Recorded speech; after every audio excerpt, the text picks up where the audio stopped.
SPK. He writes a question, and it's addressed to Narayana Prabhu, but anyone can answer this question. I have a doubt to His Grace Narayana Prabhuji. What's the authorized biography of His Divine Grace Srila Prabhupada? Is Lilamrita fine, written by Satsvarupa Das? Who wants to answer that one? You answer it. Go ahead, Narayana Prabhu. You can answer and we can input after you answer. In my humble opinion, the Lilamrita was written very, very shortly after the gurus, the new gurus, 5 gurus, whatever they were, 12 gurus? 11, 12 gurus, yeah. The bogus gurus. 11 gurus assumed power. And Satsvarupa wrote acquired people to go and interview people with tape recorders. They did 4 hours of interviews of me, which was interesting. But they interviewed everybody. They did a huge project of interviewing. And so when the book came out, I was assuming, that since I'd played a rather strong role in the early days of the movement, that I'd be mentioned. But not only I was not mentioned, I'm not saying this out of being peeved, but just to give a sense of that I had a contextual reason to be interested, that not only I was barely mentioned, but anytime I was at a place and described it, and it was something I was doing, they would have one of the gurus describe it instead. Like when we talked about Rath Yatra 1970, that was a major, major thing. The only person they really had talking about it was Tamal, who didn't go there. He was in Los Angeles during that time. So you see, they set it up so that the gurus would be doing the Lilamrita. So it was not good. I started reading it, and then I just in the very first part of it, they didn't even give Prabhupada his name, but they called him Abhay Charan, which I suppose they felt was more accurate from the scholarly point of view.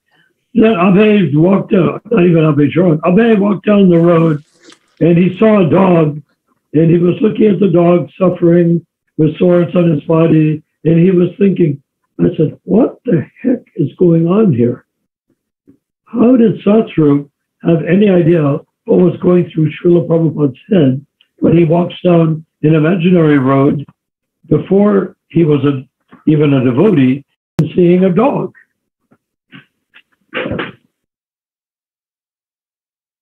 So that was very disturbing, and I just checked a few more places, but I didn't want to read it because I felt that it was largely extremely tilted, bogus, and fictional, which is too bad. So knowing how many tapes he had made, knowing how much work had gone into the Lilamrita and money, I happened to, he came, he had a sort of a weird house trailer filled with office desks and office chairs. Anyhow, somebody rushed into the Berkeley Temple, big happy smile, saying, "Oh, Narayana, you will be so pleased. Your godbrother, Satsvarupa, is out there in the parking lot. Do you want to come out and say hi to your godbrother and offer him your obeisances, etc., and catch up on old times," or whatever it was you're supposed to do? I said, yes, I think I would like to go out and say hi to Satsvarupa Das. Sannyas. So I went out there, and I came in I had a lot on my mind because I was so horrified by the Lilamrita. I came on board his bus, went up the little steps at the front to his house trailer, I should say, and there he was sitting behind a desk. He looks at me, and in his strangely, slightly evasive way of speaking. He said, "Oh, I see you have come because of the Lilamrita." I hadn't said anything. I was actually not trying to talk about it. I wanted to say hi and see what he was going to say about stuff about the Lilamrita, but I didn't come there to attack him. But when he said, "I see you come about the Lilamrita," I looked at him steadily and I said, "Oh, I see. There are many have come before me, haven't they?" About issues with the Lilamrita. He didn't reply. So I sat down, we talked a bit. And then I said, "Well, Satsvarupa, Maharaj, I have to be totally candid, I think the Lilamrita did not do justice to the amount of research that went into getting it. There were so many fantastic accounts on tape at which you transcribed. I would have imagined that there would be huge volumes of information and it never made it into your Lilamrita." I said, so I will say, as I was getting ready to leave, I will say that the good part to all of this is that at some point, perhaps when you are no longer with us, that the tapes and the transcripts can be obtained and a real account of Srila Prabhupada's history and work as a pure devotee can be, collated and printed up as a real Lilamrita. Satsvarupa all the time was sitting lower and lower in his chair. It's kind of sort of a, what is that guy's name? That guy, the guy, Pinhead, sort of a Pinhead look. There was a Iggy the Pinhead or some sort of cartoon figure. But anyhow, he kept on slipping down further and further in his chair until his jaw was almost equal to the desk, which was weird. And I looked at him, I said, "So that is my benediction, that you have done a wonderful job by doing the research for the Lilamrita. And someday, somebody who doesn't have an axe to grind and a profit to make or whatever will write the real Lilamrita, perhaps in 50 or 100 years when all the smoke is cleared."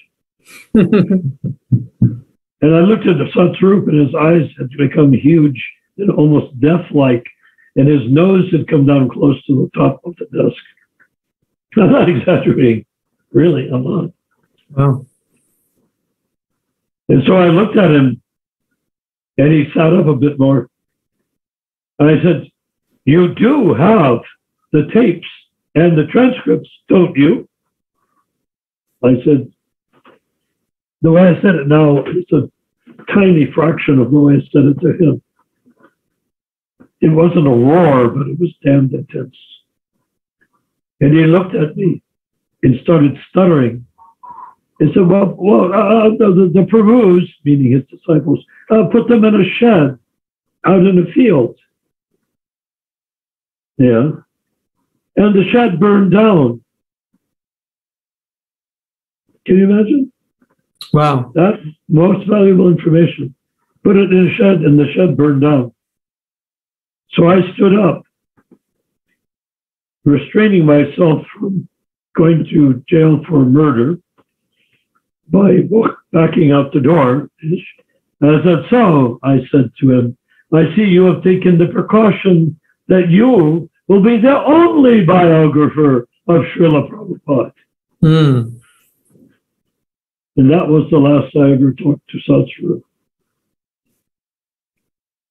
So they did years and years worth of research, and they purposefully or not purposefully destroyed it, it seems. They only had... I don't think they destroyed it on purpose, but like if you compare Satsvarupa to the archives, this is the Gita Nagri that they burned down. If you compare Satsvarupa to the archives have everything on practically indestructible media stored in a mountain cave. So even if there's an atomic war, they won't lose Prabhupada's direct sound vibration of speech. Right. And Satsvarupa had reel-to-reel tapes, Right. you know, regular old-fashioned 8-inch tapes, or whatever they were, 10-inch tapes, and papers. No copies, apparently. It was all put in a shed, and the shed burned down. Now, whether when Satsvarupa got under fire, his disciples burned it down as a favor to Satsvarupa, or to try to destroy Satsvarupa's reputation, or whatever, is up for grabs. All I know is the Prabhus, meaning his disciples, put him in a shed, and it burned down. How long was the research that the God brothers did to for the Lilamrita? Was it a couple of years? I know they went around and talked to all of Prabhupada's, God brothers, I think, and disciples and family members or whatever. All this is lost, I guess. Huh? Yeah, and well, apparently everything that was there was lost. A couple of years, I think it was like 2, maybe 3 years at the most. Wow. But you see, they wanted it out fast to support themselves, who were rapidly falling down right and left already, the gurus, that to support the selection by Prabhupada of the gurus by making them the featured speakers in the Lilamrita. Okay, so they strategically did it fast to promote themselves as so-called gurus. Yeah. Exactly. And the accounts of the gurus, you see, the gurus were so busy being in charge of things that they didn't necessarily know what was going on. Besides the palace intrigues of who was ratting on who, and who was having sex with who, and which guru was doing this, which guru was doing that. They knew all of that because their own lives were on the line. But in terms of knowing what was going on in the movement, they just, like Tamal, he'd be in charge of saying, when I did things, I was maybe number 3, 4 down the line from Tamal. I was technically answerable to Tamal, but I wasn't the temple president of San Francisco. I wasn't the temple president of Los Angeles.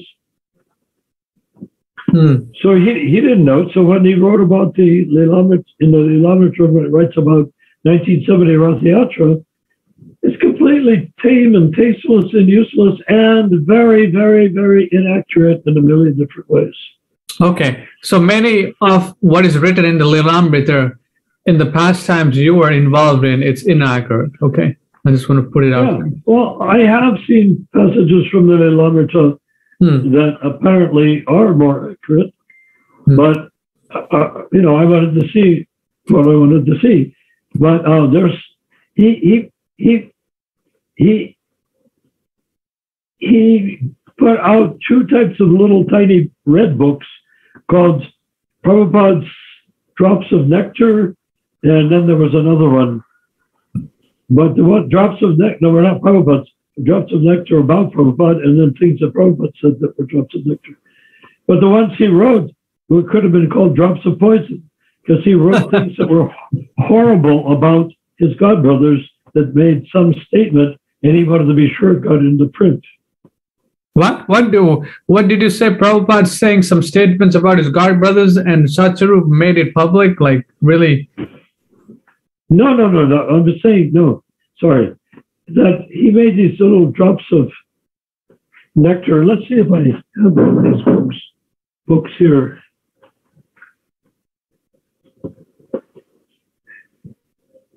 So is Bala Bangladesh Prabhu getting his answer of what Narayana Prabhu thinks of his Lilamrita? So maybe he can... Yeah, I mean,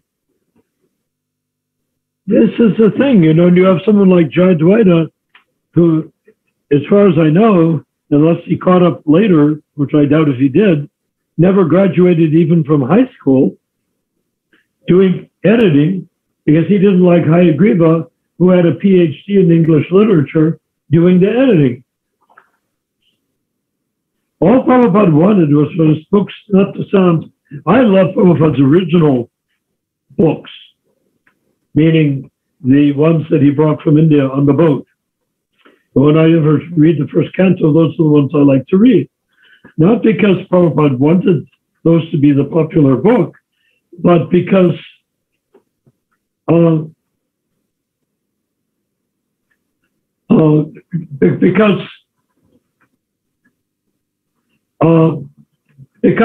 the language, the way it was written, so elegantly, and interesting typos made by the printer and stuff like that, with handset type. These things I found so endearing because it was so intimately Prabhupada. But Prabhupada didn't want it to be intimately Prabhupada. He wanted it to be scholarly. And Satsvarupa made it scholarly. By the way, I found one Prabhupada Nectar book. What's the title? We can't see it. Oh, how can we see it? Because your background it's a red book. Okay, we see it. Okay. It's a very tiny red book. Okay. Prabhupada Nectar, Volume 1. Okay. I see. Yeah. It's very small. It's like 3 inches by 4 inches. Can you see when it was published and who published it? So we get a reference. First page. Let's look. Yes. It was printed by Gitanagri Press, Washington, D.C.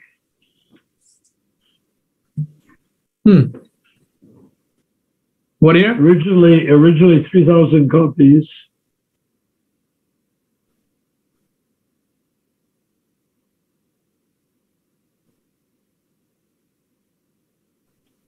Does it say when it was published? 1990? What does it say? No. Oh, that's a good question. 1985. Oh, wow. That's the year I was born, 1985.